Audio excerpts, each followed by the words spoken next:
আসসালামু আলাইকুম ওয়া রাহমাতুল্লাহি ওয়া বারাকাতুহু। প্রিয় দিনী ভাই ও বোনেরা, আপনারা সকলে কেমন আছেন? আলহামদুলিল্লাহ। 27 কদরের রাতে মাত্র 3 বার এই ছোট্ট দোয়াটি পড়লে আল্লাহ তাআলা আপনার গুনাহ মাফ করে দেবেন, আপনার মনে আশাগুলো পূরণ করে দেবেন এবং আপনার টাকা পয়সা অভাব দূর করে দেবেন ইনশাল্লাহ। আমলটি করবেন উদ্দেশ্যে ভিডিওটি সম্পূর্ণ দেখতে থাকুন। শবে কদরের ফজিলত এবং বিশেষ দোয়াকে সম্পূর্ণ এই রাতকে লাইলাতুল কদর বলার কারণ হচ্ছে এই রাতের পূর্বে আমল না করার কারণে যাদের কোনো সম্মান মর্যাদা মূল্যায়ন ছিল না, তারাও তওবা ইস্তেগফার ও ইবাদতের মাধ্যমে এই রাতে সম্মানিত ও মাহিমান্বিত হয়ে যান। সুবহানাল্লাহ। এই রাতে অত্যন্ত ফজিলতপূর্ণ এবং গুরুত্বপূর্ণ একটি আমল, পবিত্র কোরআন নাজিল হয় লাইলাতুল কদরে, কারণেই রাতটি এত বড় মর্যাদা। আল্লাহ তাআলা ইরশাদ করেন, আমি একে অবতীর্ণ করেছি এক বরকতময় রাতে। সূরা দুখান 3 নম্বর আয়াতে বলা হয়েছে, শবে কদর রাতে মনের আশা পূরণের আমল ও দোয়া হিসাবে বলা হয়েছে হযরত আব্দুল্লাহ ইবনু বুরাইদা আল আসলামি রাদিয়াল্লাহু তাআলা আনহু তার বাবা থেকে বর্ণনা করেছেন, রাসূলুল্লাহ সাল্লাল্লাহু আলাইহি ওয়াসাল্লাম এক ব্যক্তিকে তার দোয়া এভাবে বলতে শোনেন।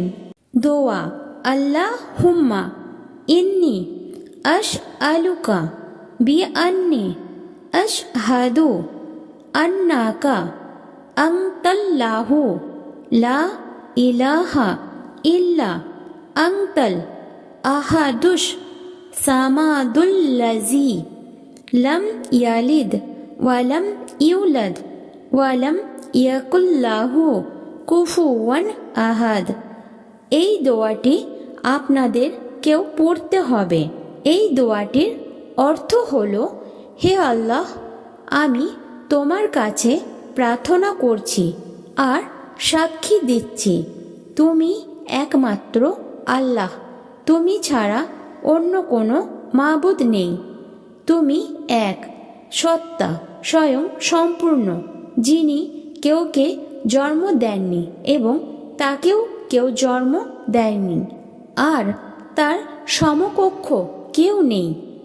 বর্ণনাকারী বলেন, আল্লাহর রাসূল সাল্লাল্লাহু আলাইহি ওয়াসাল্লাম ওই ব্যক্তির মুখের বাক্যগুলো শুনে তখন বললেন, সে মহান সত্তার শপথ যার হাতে আমার জীবন, নিঃসন্দেহে এই লোক আল্লাহ তাআলার মহান নামের ইসমে আজম ওসিলায় তার কাছে প্রার্থনা করেছে, যে নামের ওসিলায় দোয়া করা হলে তিনি কবুল করেন এবং যে নামের ওসিলায় প্রার্থনা করা হলে তিনি দান করেন।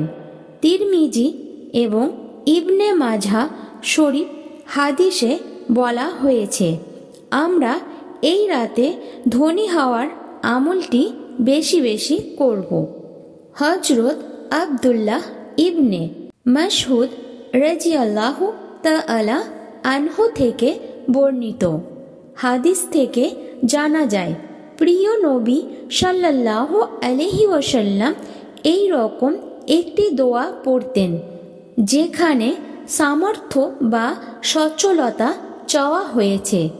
দোয়াটি হলো, আল্লাহুম্মা ইন্নী আসআলুকাল হুদা ওয়াত তুক্কা ওয়াল আফাফা ওয়াল গিনা। অত্যন্ত কার্যকারী একটি দোয়া। এই দোয়াটিতে বলা হয়েছে, হে আল্লাহ, আমি আপনার কাছে হেদায়েত কামনা করি এবং আপনার ভয় তথা তাকওয়া কামনা করি এবং আপনার কাছে সত্যিত্ব তথা নৈতিক পবিত্রতা কামনা করি এবং সম্পদ তথা সামর্থ্য বা সচ্ছলতা কামনা করি। সহি মুসলিম ৭২১ সমহি একটি হাদিস। তাই আমি আমার দিনী ভাই ও বোনেদের অনুরোধ করব, এই রাতে আল্লাহ তাআলার গুনাহ মাফ ও ধন সম্পদ পাওয়া মনের নেক আশাগুলো পূরণ হওয়ার জন্য এই দোয়ার আমলগুলো বেশি বেশি করুন। অত্যন্ত ৩ বার করে দোয়াগুলো পড়ুন, দোয়া ইস্তেগফার দরুদ শরীফ সহকারে। ইনশাআল্লাহ মহান আল্লাহ রাব্বুল আলামিন আপনার মনের নেক আশাগুলো পূরণ করে দেবেন। যারা আমলটি করবেন নিয়ত করে কমেন্টে আমিন লিখে ফেলুন। আমিন।